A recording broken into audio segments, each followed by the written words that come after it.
આજે આપણે શીખીશું વર્ગીકૃત માહિતીનું આવૃત્તિ વિતરણ।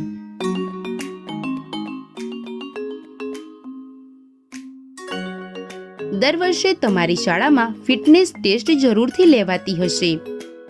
આદર્શ વિદ્યાલયમાં પણ ફિટનેસ ટેસ્ટ કરવામાં આવ્યો, જેમાં બાળકોના હૃદયના ધબકારાનો દર કંઈક આ રીતે પ્રાપ્ત થયો। કોઈ પણ હેતુસર એકત્રિત કરેલ આંકડાઓને આપણે માહિતી કહીએ છીએ, પરંતુ આ માહિતી દ્વારા સરળતાથી સૂચના પ્રાપ્ત કરવી કે કોઈ તારણ કાઢવું સરળ હોતું નથી।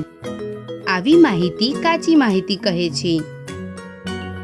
આ સમજવા માટે આપણે તેમને ચડતા ક્રમ અથવા ઉતરતા ક્રમમાં ગોઠવી શકીએ છીએ। વિડિયો રોકીને તમે તેને ચડતા ક્રમમાં ગોઠવવાનો પ્રયત્ન કરો। શું આ સરળ છે? જેમ જેમ માહિતીની સંખ્યા વધે છે, તેમ તેમને કોઈ પણ ક્રમમાં ગોઠવવું મુશ્કેલ બને છે।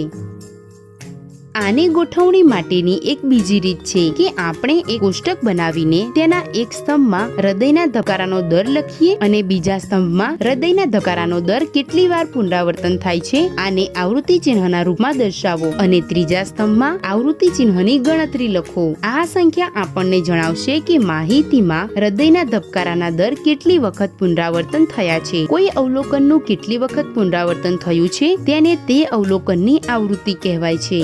જેમ કે અહીં 3 બાળકોના હૃદયના ધબકારાનો દર 61 છે અને આપણે કહીએ છીએ કે 61 ની આવૃત્તિ 3 છે।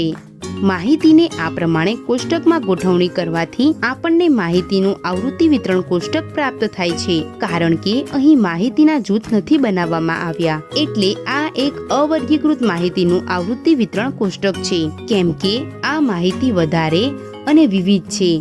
આવૃત્તિ વિતરણ કોષ્ટક મોટું હશે। આવા કોષ્ટકને બનાવવું તેમજ તેનાથી કોઈ સૂચના પ્રાપ્ત કરવી પણ મુશ્કેલ થશે। આવી પરિસ્થિતિમાં આપણે માહિતીના સમૂહ બનાવીને આને નાનું બનાવી શકીએ છીએ। આપેલ માહિતીમાં સૌથી નાની સંખ્યા 61 અને સૌથી મોટી સંખ્યા 99 છે। આવી રીતે માહિતીનો વિસ્તાર 61 થી 99 સુધી છે। એટલા માટે આપણે આ પ્રમાણેનો જૂથ બનાવીશું કે જેમાં 61 કે તેથી વધારે અને 99 કે તેથી નાની સંખ્યાનું વર્ગીકરણ કરી શકાય। અહીં આપણે 61 થી 65, 66 થી 70, 71 થી 75 વગેરે સમૂહ બનાવી શકીએ છીએ। આવા દરેક જૂથને આપણે વર્ગો અથવા વર્ગ અંતરાલ કહીએ છીએ। કોઈ વર્ગ અંતરાલમાં નાની સંખ્યાને તે વર્ગ અંતરાલની અધઃ વર્ગ સીમા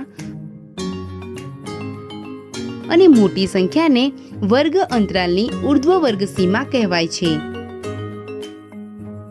કોઈ વર્ગની ઉર્ધ્વ વર્ગ સીમા અને અધઃ વર્ગ સીમાના અંતરના વર્ગ લંબાઈ અથવા વર્ગની પહોળાઈ કહેવાય છે। ધ્યાન રાખો કે આ દરેક વર્ગ અંતરાલનું માપ સરખું છે। હવે આપણે આ જૂથમાં આવતી માહિતીને આવૃત્તિ ચિહ્નોથી દર્શાવીશું।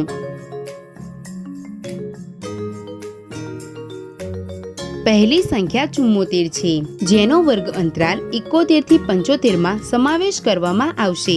બીજી સંખ્યા 61 છે, જેનો વર્ગ અંતરાલ 61 થી 65 માં સમાવેશ કરવામાં આવશે। આવી રીતે આપણે બધી સંખ્યાઓને આવૃત્તિ ચિહ્નોના સ્વરૂપમાં દર્શાવી લઈશું।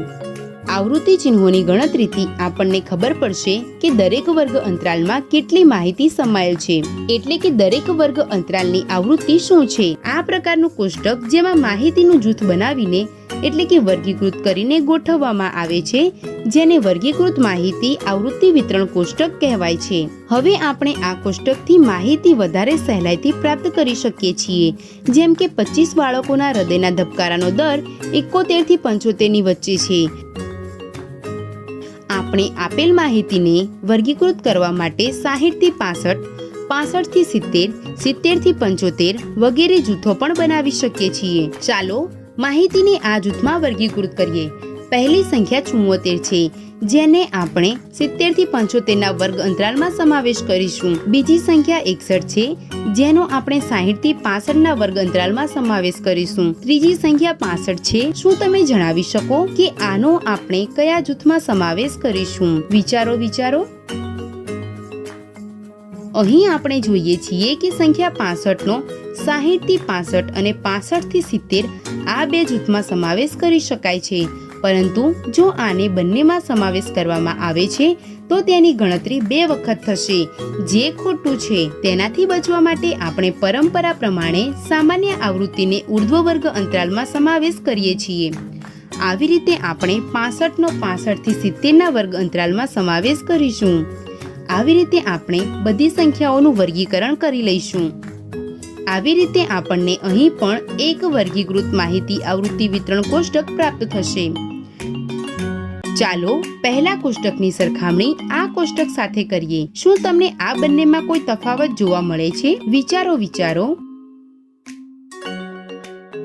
ચાલો અમે જણાવીએ છીએ. આ કોષ્ટકમાં કોઈ પણ બે વર્ગોમાં અધઃ વર્ગ સીમા અથવા ઉર્ધ્વ વર્ગ સીમા સામાન્ય નથી, એટલે કે વર્ગોનું આચ્છાદિત નથી થઈ રહ્યું. જ્યારે વર્ગ અનાચ્છાદિત હોય તો માહિતીનું એવું વર્ગીકરણ અથવા અસતત આવૃત્તિ વિતરણ કહેવાય છે.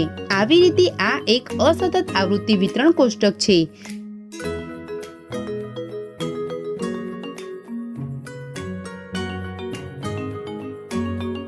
જો આ કોષ્ટકની વાત કરવામાં આવે તો આમાં વર્ગો આચ્છાદિત થઈ રહ્યા છે, એટલે કે વર્ગ આચ્છાદિત છે.